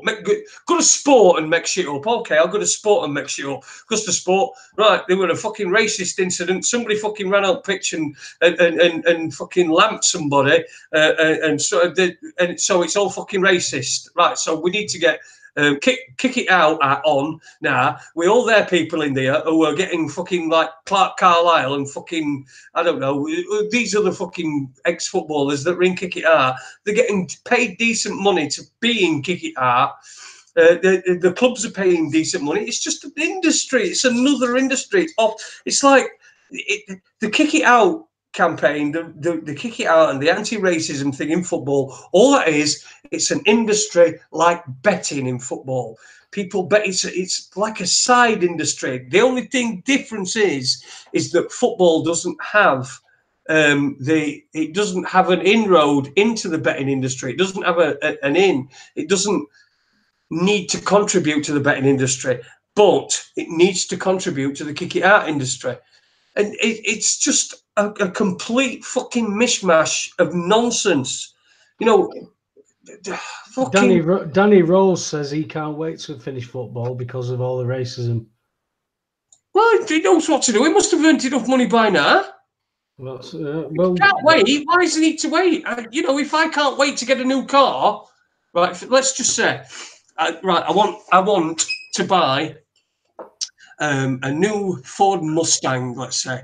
I want to go out and I'll go and splash me cash on a Ford Mustang. I can't wait to do that. Well, I've got fucking I don't know, he must have 10 or 12 million in bank, 12, 15, 20 million in bank. So if he can't wait, why is he fucking waiting? Why give him a car? Well, exactly, that's what I'm saying. But it's like me saying, well, I can't wait to get a Ford Mustang. I can't wait. I just can't wait. I'm going to wait, though, for another 5 years. But I've only got fucking 30 million in bank. It's just a ridiculous thing to say. I can't. If he surely, he's been a Premier League football, he can surely finish playing football now. Right, so if he's saying I can't wait, all that is him just trying to make some sort of political point. And let's face it, that's where we should get his political views from. Like fucking Gary Lineker. Gary Lineker fucking going on about Brexit. You know, I was half expecting a fucking thing where remember that brass eye thing where he's got this held this picture up and said there's a picture of a child there right in the middle, and it was like a load of grass. and in the middle there were a kid in a blue cagoule or something like that, and he said a paedophile will run at that if he sees it, you know, because he got fucking stung. Now, I was half expecting him to do that with a fucking European Union flag and go, you know, a little EU flag in the middle of a fucking picture of some grass and stuff, and go, if a Brexiteer sees that, he will run at it and try to attack it. Just ridiculous. And these people are listening to him. They're listening to him. Are they listening to him, or are we just told they're listening to him? It just makes me fucking wonder what the fucking hell, what the fuck sort of standards are we imposing on our society, where we put on pedestals people like fucking Bob Geldof, who's just a complete and utter cunt and always has been, fucking Gary Lineker, who we've already fucking shown can be like completely wrong about shit and completely fooled into saying some ridiculous thing, and yet people then take what he says on board about Brexit. I mean, come on, Jesus fucking Christ, get a grip, everybody. Fucking use your own head. Use your own head. Grow up. Well, people will, though, won't they? People follow trends from what celebrities do. Some people base the politics on what celebrities say. They must do, because these celebrities wouldn't come out if they weren't useful, if they weren't doing some use. So there are people like that, Jason. It is what it is, isn't it? I mean, I've had conversations that truly baffle the mind with educated people. You know, I've truly had some baffling conversations. But then you can speak to people who can barely write their own name, and they understand concepts and they understand what's going on. And they've always known there's something wrong. You know, they've never paid for anything. They stole things and or made money to do things. But they've always known there's something wrong, and they've not got that fear. Once they start learning how it actually works, if they've not got the fear, then they can start. They don't learn how it works, are they? Because they've not got the grounding to be educated enough to be able to understand how it works. So there needs to be a real simple. There needs to be a really simple thing. And I'm not proclaiming to have any answers or anything. I'm just saying that there needs to be the way that the education system, and this is not a slight on fucking people at all, but the way that the education system has been directed means that people are incapable, on the most part, of critical thinking in any way, shape, or form. Look, I've got a stepson, and I told you 3 weeks ago, he passed his driving test. I think it's about a month ago. He passed his driving test, right? So he had a car. He'd bought a car with some money that he got from a court settlement from a crash when he was a kid, when his mum were in, and it had been held in court funds, and he'd bought himself a little Clio. Now, three weeks later, he's now driving around in a 17-plate Astra. Right. 3 weeks, because he was so desperate to get himself into debt and get himself, because he was so, it's that I want it now. You know, when I was that age, I had a fucking a yellow Cortina estate, and I fucking loved it. I went everywhere in it. It even had no fucking indicators. When I was going down to signals. When I was going, because I went over to South Wales.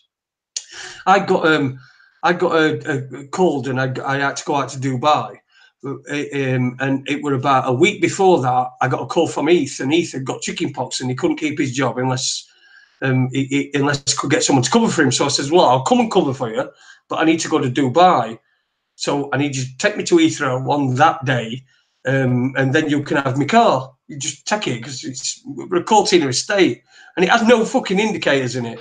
So I went down and I did the week for him, and then we drove to Heathrow, and it had no indicators on it. So whenever we were turning right. I stuck my arm out window, and whenever we were turning left, he stuck his arm out window, right? And there were people who were passing us, and as they were passing us, they were doing the same, sticking their arms out window. And it was like, but this is that to me, that I went all over the place in that car. It was a Cortina estate. I knew nothing about cars. I hardly ever did any maintenance on it, especially on indicators. And it didn't have you couldn't tell how much fuel were in it or anything like that, because it didn't have a fuel gauge that worked.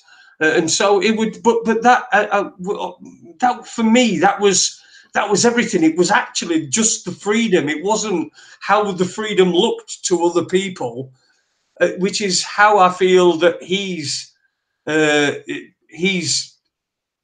thinking has been influenced.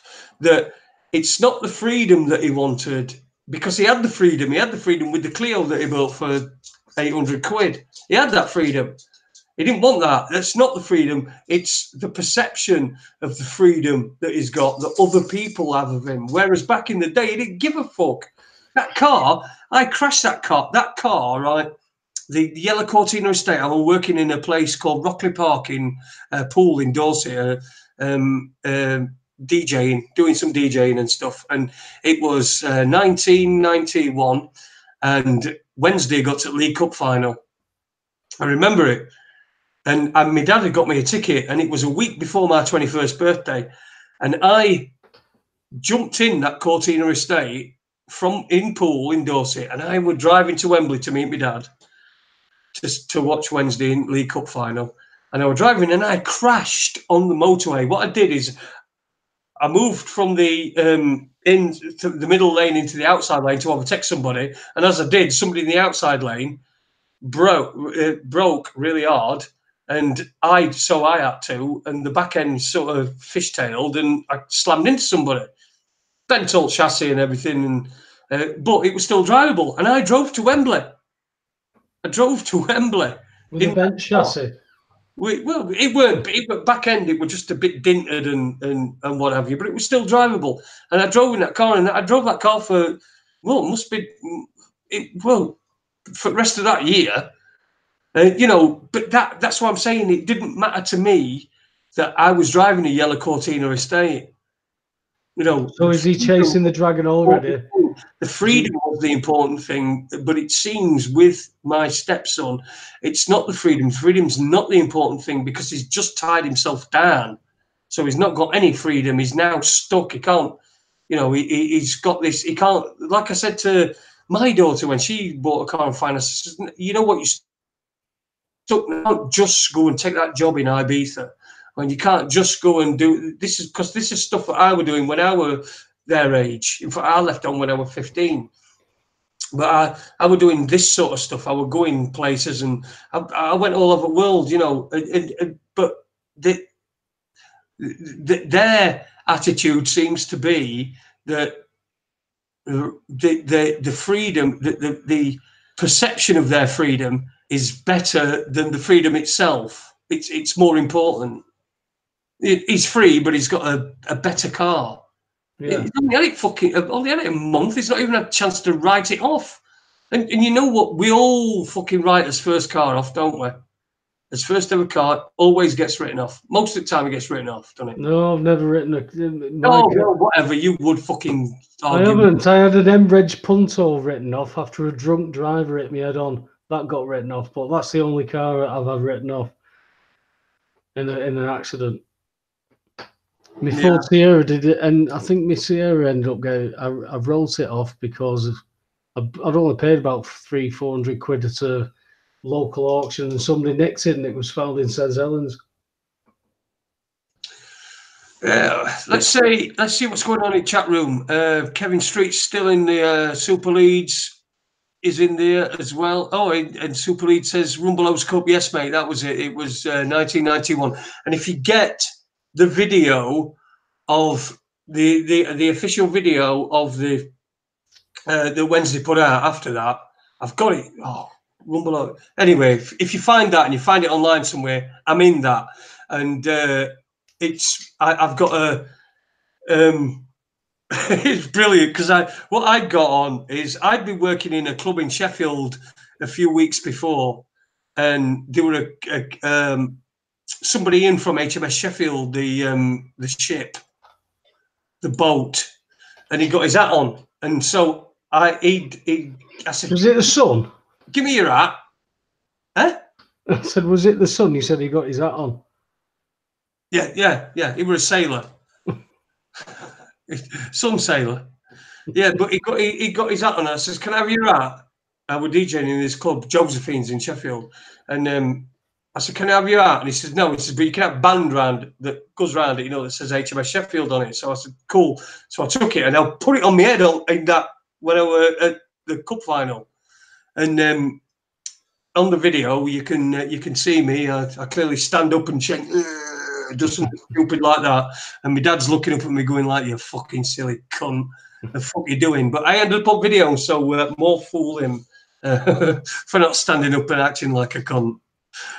Yes, so that was the Rumbelows Cup final. Yes, we beat Manchester United 1-0. John Sheridan scored about 41 minutes, and I never thought I'd see my team win at Wembley, and I did. So I'm going to die a happy man, but not very soon, I hope. Webby, we got hope for next week, mate? That's a good question. It is. No, I don't think so. I've not booked anybody. I don't think. Are you around on Monday and Tuesday? Monday, yes. Tuesday, I'm not sure off the top of my head. Okay, well, I've just got a couple standing by, so... You've got a couple of guests? Yeah, just standing by, because I just wanted to clarify with you that we'd not got anybody, so that I could then get them booked. Yeah, well, I can't remember what shift I go back on Tuesday, but I'll be here for the Monday. Who have you got in mind? The guy that's been contacting me, who's a listener, who wants to talk about Scottish referendum and all that sort of stuff. I sent you the emails, didn't I? And there's somebody else. Oh, Anne-Marie Carey. I'm going to rattle her cage and see whether she wants to come on, because she cancelled on me at last minute. Well, at last minute, in the morning.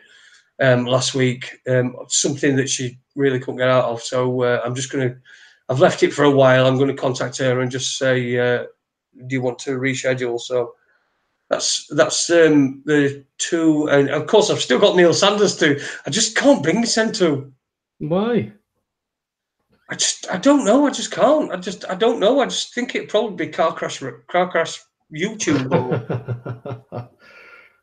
He knows his stuff. Has he written another book? I'm sure he's written a book. Oh, has he? He might have. He writes quite. He's quite prolific, isn't he? He writes quite a bit.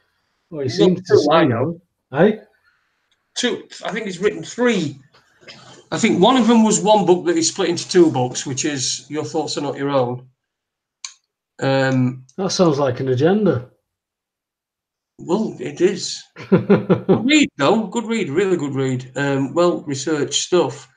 And, of course, the Charles Manson book, which I've got in my drawer down here, but which I would have read, but the script is so small that I'd need a magnifying glass or a...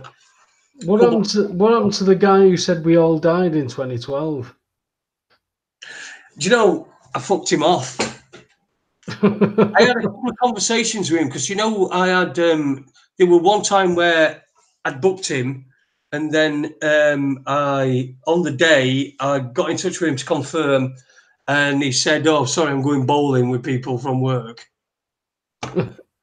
So then I said the following week, and then the following week I wasn't very well, which was a fucking genuine thing, because you know me, I'll be on unless I'm really not very well. I said I weren't very well. And then after that, I had a really weird email from him, and I can't remember what it were.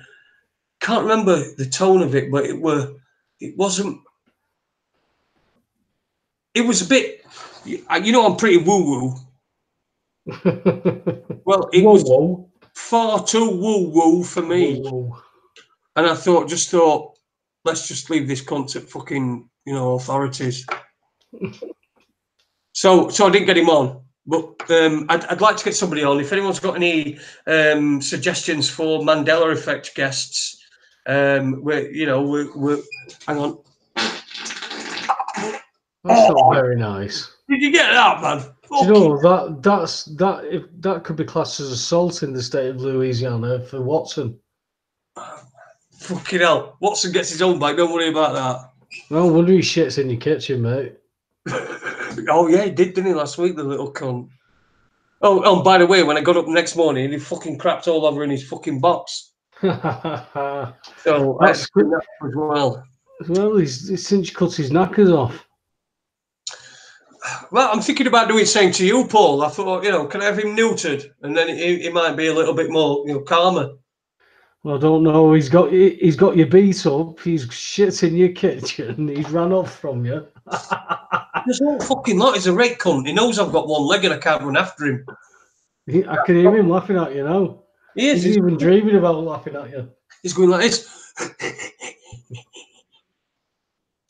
Oh man. So who are you going on Monday? Well, I don't know yet. That's why I asked you first to see if we've got anybody lined up. If we haven't got any, this is the only time we talk. So I thought I'd ask you if you've got anybody lined up. If you haven't got anybody lined up, then I'll get somebody lined up this weekend for Monday and Tuesday. But you don't know your shift pattern Tuesday.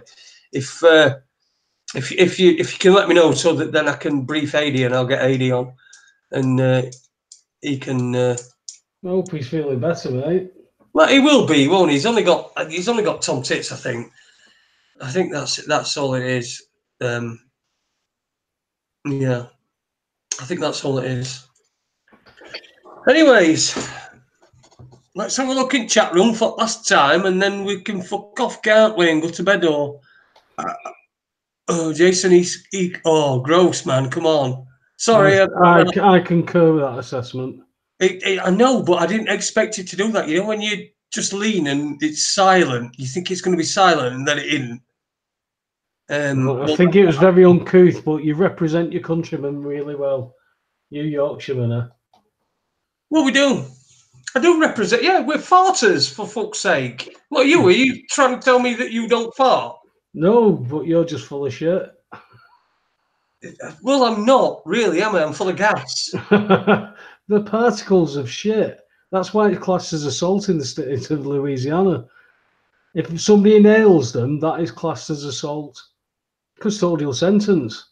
You dirty, shitty ass bastard. Fucking awesome. Awesome. Oh, God. Fucking state of Louisiana. There's a lot of shit. I bet there's a fucking lot of shit that's legal and all. Down there. That's the place where getting caught with a spliff is a 10-year mandatory. But getting caught fucking your sister in.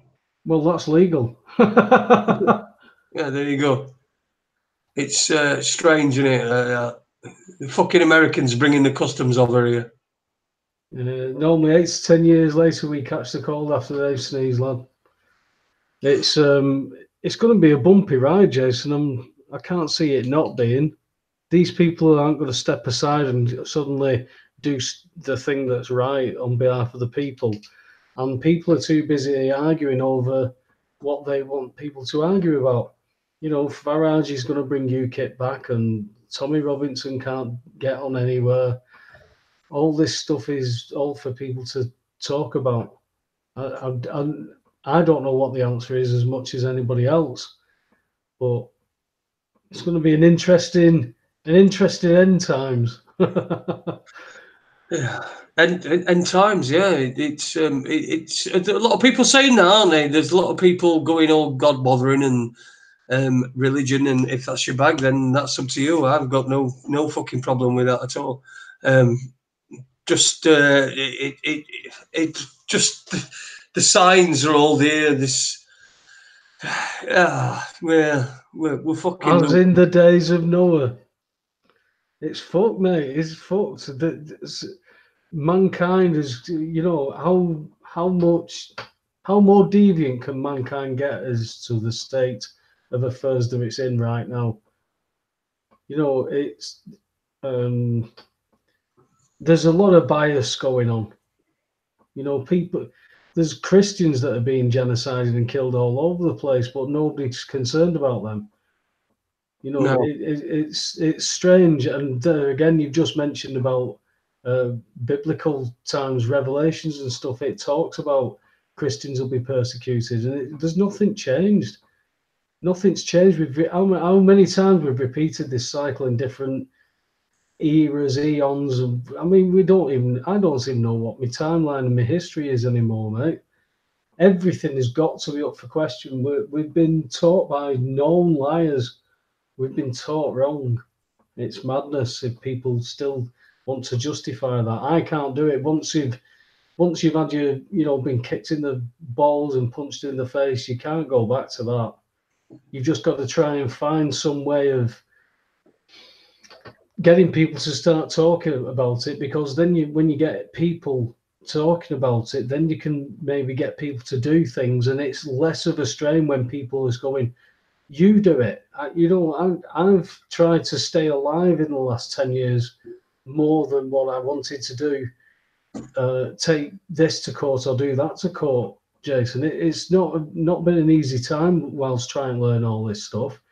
But it's a bit unfair when that's all people throw at you, because I've got the scars from that 10 years, man. Yeah. Well, I think we're just about out of it, aren't we? All right. Did you think so? I've got an early start, man. Have you really? You're working tomorrow? No. I'm off at the minute, but I've just got a few bits and bats to do. Are you appearing anywhere? Appearing where? Anywhere. What do you mean? Well, I've got 3 casinos to open tomorrow.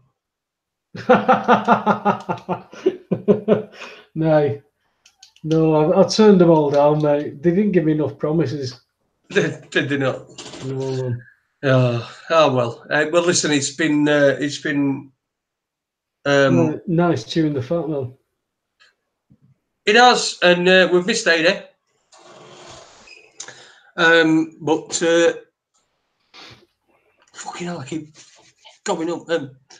We missed Adie, but I'll start again. Cut. We missed Adie, but I'm sure he'll be back on Raconteurs After Dark next week with myself and Paul. Raconteurs news on Monday and Tuesday. You know what the plans are because you've just heard us talking about it. So I'll not bore you with that. But there will be shows Monday and Tuesday. And a big thank you to everyone for listening. Thanks to Johnny Jam Shovel, or John Hull, as he's also known, for doing the write-ups, continuing doing the write-ups, and for the very kind message that he sent me. Really spurred me up, and I really am feeling a whole lot better about the anxiety that I was talking about last week. So thanks, John. It really did help, that, mate. It really, I can't tell you how much it helped.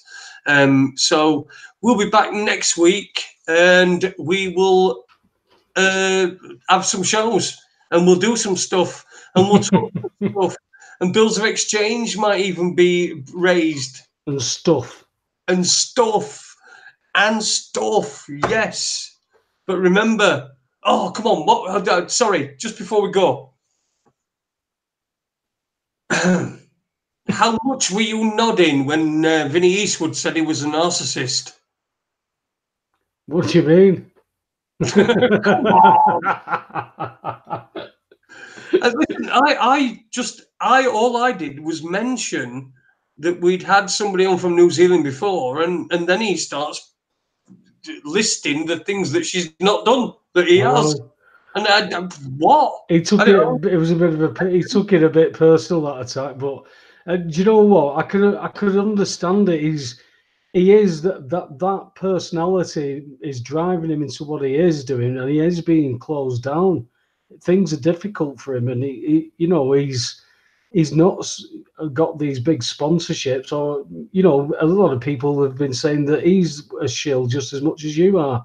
So you've just got to take people at face value, mate. He's come onto our platform and gave information. What people do with that? I don't think he's a shill. No, but that's what I'm saying. People have got to be taken for that, and I think that when he went on to name what they hadn't, what he'd done, but they hadn't, it's almost like, yeah, but I could.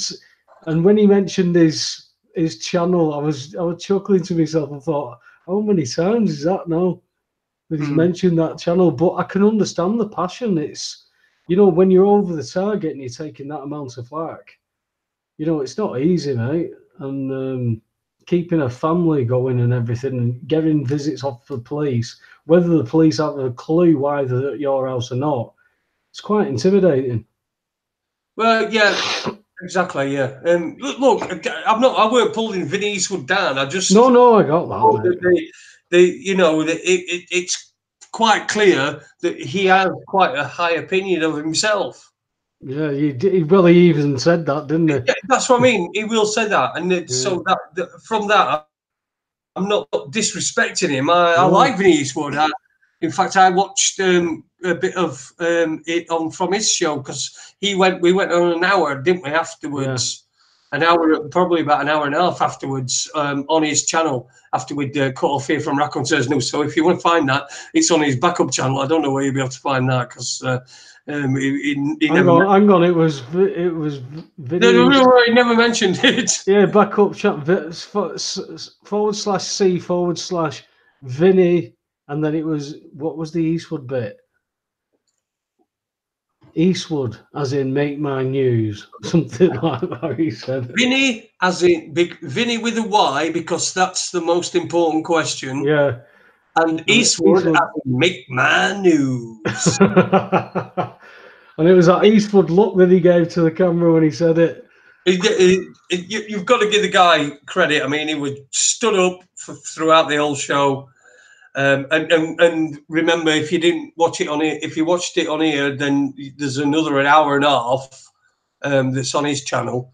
And he was up at 7 o'clock in the morning for that. He's up at 7 o'clock in the morning, and he's wearing a suit, and he looked pretty good, pretty darn good, I think. So, Vinny Eastwood, we love him, and in fact, we love everybody. We wouldn't tell you to not listen to anybody. We wouldn't tell you to not listen to even Mark Steele. I wouldn't tell you to not listen to him, right? I just listen to him, but listen to Anne-Marie Carey as well, because then you'll get both sides. You listen to all information. Yeah, it's all information. You've got to discern it for yourself. I mean, some people can, and then some people, like an article I read earlier, that this fella's decided that he wants to identify as a puppy, and he dresses as a puppy. He carries toys around in his mouth like a puppy. He has his belly tickled. He's decided that that's what he wants to do. Everybody's got that right. Huh? Completely, it's got to be completely set up. Well, yeah, you'd like to think so. You'd like to think that this world isn't that insane, but I'm just not sure anymore, mate. But no, but yeah, but no, but yeah, but no, but that world, this world. Oh, fuck it, I keep doing that with my hand, and I know what that means, and I fucking don't want anyone to go. In fact, I don't give a fuck. You're Satanist. Fucking say what you fucking want, dickheads. Anyway, listen. Just another thing as well. You're sounding like Bueller. No. Oh, if you listen, mate. If you want to drop off, you can drop off. No, I'm joking, mate. But you're sounding like Bueller. Just one more thing. Bueller. Well, today, a couple of times I've been followed. A couple of times today. We went to anybody who's from Sheffield will know. Crystal Peaks, which is a shopping centre near here. Let's just say I've got a disabled badge. It's the hardest place to find a fucking disabled spot in the entire fucking world. And we ended up not in one, right? So there's me walking past all these fucking cars in disabled spots with me fucking, on my fucking prosthetic leg, and like cursing fucking you just because you can't fucking control what you eat. You're in my fucking space. That sort of thing, you know, just because I'm an old cunt, really, a Mario bastard. But anyway, I went there, followed a couple of times. I went into because I would do a phone upgrade. And so we went into a car phone warehouse, and there's this bloke, I know this is going to sound strange, but I wouldn't say the weirdest looking bloke, but what he was doing is, whilst myself and my missus were sat talking to the person that was going to do the upgrade, there was this bloke, and he was sort of stood, and he kept just picking things off the shelf and sort of looking at them, but turning round, and he was paying particular attention to us, and I'm thinking, who's this cunt? What's the weird, you know? When I spoke to my wife afterwards, she said, well, he did talk to her. And I thought, oh, right, okay. Well, anyway, so we went from, because that were in car phone warehouse, right? So this cunt, all he's doing, every time anyone goes up to him, he's just saying, no, I'm just looking. And he just keeps picking things up. And then he's looking. He's looking our way. You're weird, you lot over there in Sheffield. No, listen to it, right? Anyway, we goes to fucking. Then we had a little bit of an altercation because I'd gone they were the first time they said, oh, we can do this for you, and I said, yeah, well, you know, we're going to go and get a quote from O2, and they said, okay, well, we can do this for you, get us a second one. And I said, well, okay, well, we could still do, because it were better. We could still, we're still going to go and get a quote from O2, the O2 shop. Then she went, just a minute, I'm going to go in back and ask if I can do anything more for you. So she goes in back, she comes out with this manager who were about let's face it, let's just say, wouldn't know what El Dorado were. Right? So this kid comes out, and he starts saying, oh, we can do this, and what we'll do is we'll close that account down, and then we'll do this, and we'll open this account up, and we get this, and we'll transfer it, and we'll do that. I said, listen, mate, you're making it too fucking complicated. Just tell me how much it's going to be a month, and then I'll go to O2, and if they can't beat it, I'll come back. They took great offence at that. So we went to O2 shop. No, this is where I'm going. We went to O2 shop, and goes to O2 shop, and then we're in O2 shop, and he's writing down and doing this, and he starts giving us these numbers, and he says, have you had any quotes from anybody else? I said, yeah, we've had quotes from Car Phone Warehouse. They'd written them down for us. I said, there, what that? And he went, fucking hell, that's right cheap. Honestly, that's what he did. He went, well, that's right cheap. He says, we can't match that. And I turned round, and the same fucking bloke were in there, and he's looking at something, and then someone's coming, the assistant's coming up to him, and he's just going, no, I'm just looking. And he's just picking random things up and looking at them, and then he's looking at us anyway. You're getting paranoid at this point. You what? Are you getting paranoid at this point? No, I'm not paranoid. I know. No, within that, man. I thought he were intelligence. I thought it were like this part of this gang stalking thing that they do, intelligence. But the thing is that I know that all these people that work in these positions that do all this stuff, they're as thick as fucking pig shit. I fucking work with them. I know what the thick as fucking pig shit. So I said to Danielle, I said, look, he's fucking following us. And she went, oh, I noticed him. He asked me, and that's what I mean. That's what I said. She went, he asked me in Car Phone Warehouse what phone I were buying. And I said, yeah. Well, I says, well, you know. So we went in fucking O2 shop. He's in there. Bloke's telling us to go back to fucking Carphone warehouse. So then we dip out and we decide that if, for God's sake, he must have known he'd been sussed. You know, if he were intelligence, which I think he were, because he did seem stupid enough, right? It did seem stupid enough, and like he were following us and watching us and fucking trying to. It was just weird. It was just really weird. It was almost as if I were being followed, and they wanted me to know I were being followed. Right. Then there were another fucking guy. No, where were he? Let me think. Think. Oh yeah. When I went into doctors and goes up and puts me fucking shitting screen and goes and sits and waits, and I'm waiting for about 10 minutes. Anyway, this bloke comes in